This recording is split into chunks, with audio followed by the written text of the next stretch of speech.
Mr. President, in recent weeks, President Trump has gone around the country touting the strength of the economy. He said our economy is the strongest it's ever been in the history of our country, and you just have to look at the numbers to know that. The numbers do tell us that the economy is strong and getting stronger, and that's a good thing.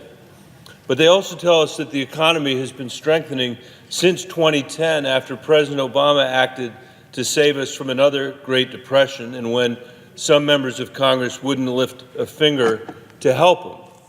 And during President Obama's term, even as the economic data showed more and more investment and more growth, the other side talked down the recovery because even though it was good for America, it didn't help them win elections.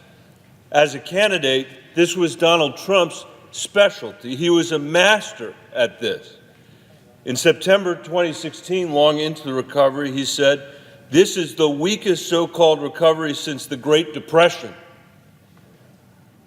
The Great Depression wasn't a recovery, it was the Great Depression.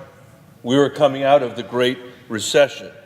He even questioned the government's monthly jobs report, at one point calling it, quote, total fiction. Quote, nobody has jobs, he said.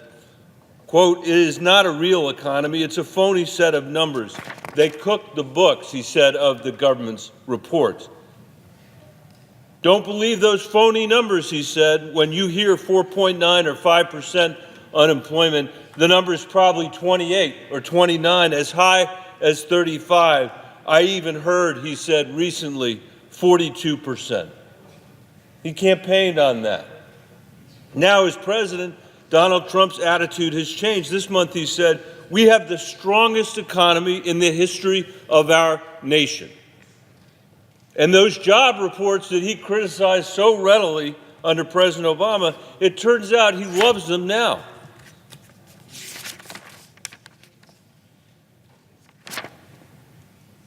Just out, 3.9% unemployment, he tweeted. 4% is broken. In the meantime, witch hunt.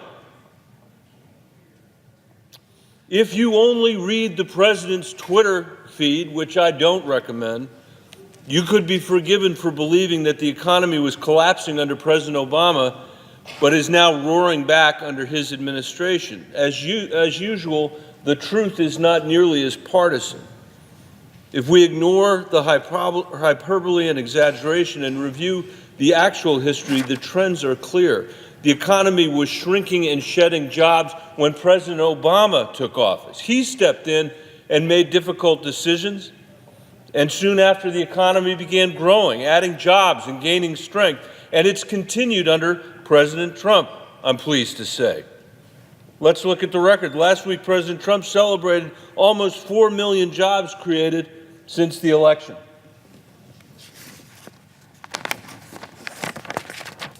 In the first year and a half of President Trump, the economy created an average of 189,000 jobs a month. That's good. Compare that to the last year and a half under President Obama, when the economy created 208,000 jobs a month. Unfortunately, we've lost some ground since the Obama administration, but we're still making progress. This chart demonstrates that. And it also demonstrates that despite President Trump's deficit-busting tax cuts and higher spending, job growth has actually slowed under his administration. The same is true for wages.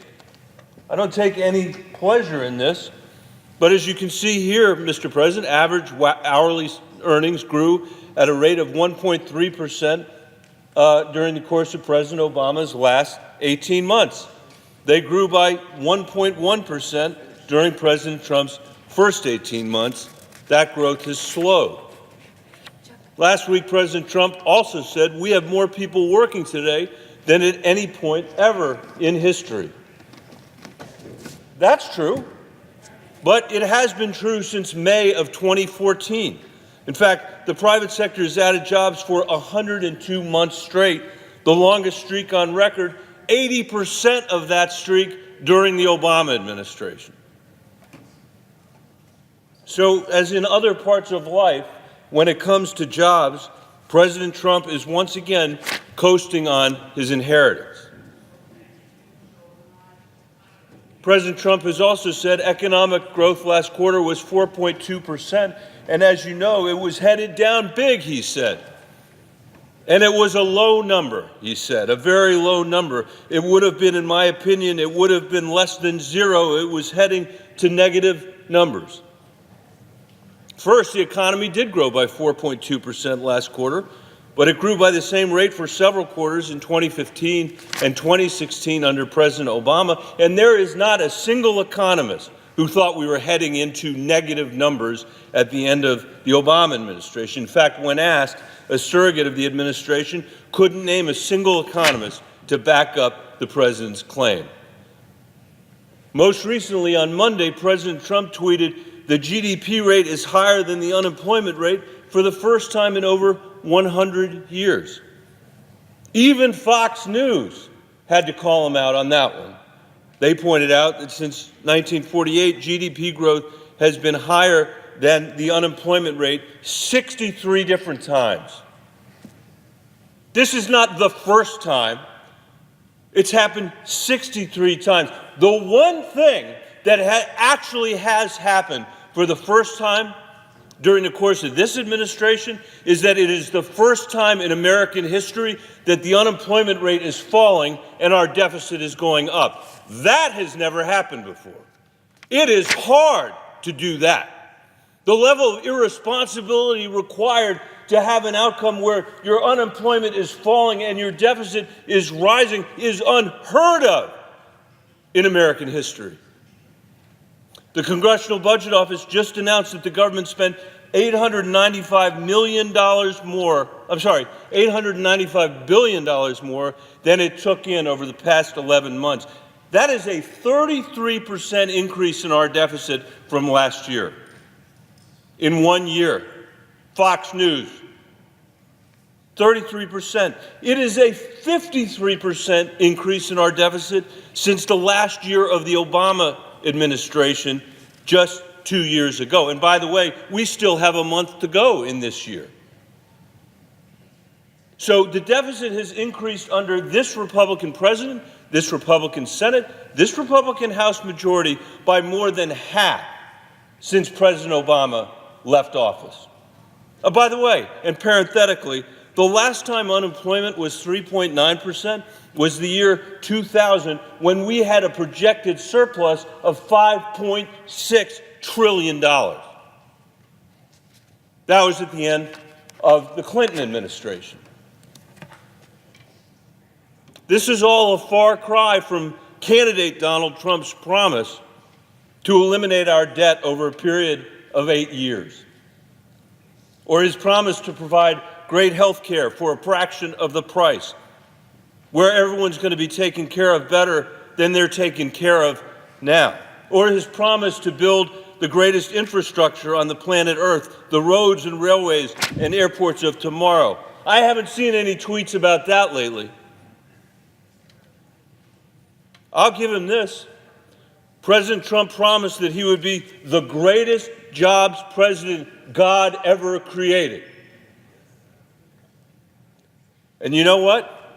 He has been the greatest jobs president God ever created since Barack Obama was president of the United States. I want to finish by suggesting that instead of trafficking in complete falsehoods and untruths and exaggerations about what he saved us from and how phenomenally well he's doing while he's creating these enormous deficits as our economy grows, the American people would be a lot better served by a conversation about the much deeper challenges that we face. For example, why wages have decoupled from productivity, why incomes have not kept pace with costs, why automation and global competition have put tremendous pressure on workers and wages, and what we're going to do about it. Why inequality continues to rise as economic mobility in the United States continues to fall below the European countries. That's what we should be talking about. Ignoring these issues doesn't make them disappear. Reality is out there in states like Colorado and all across our country.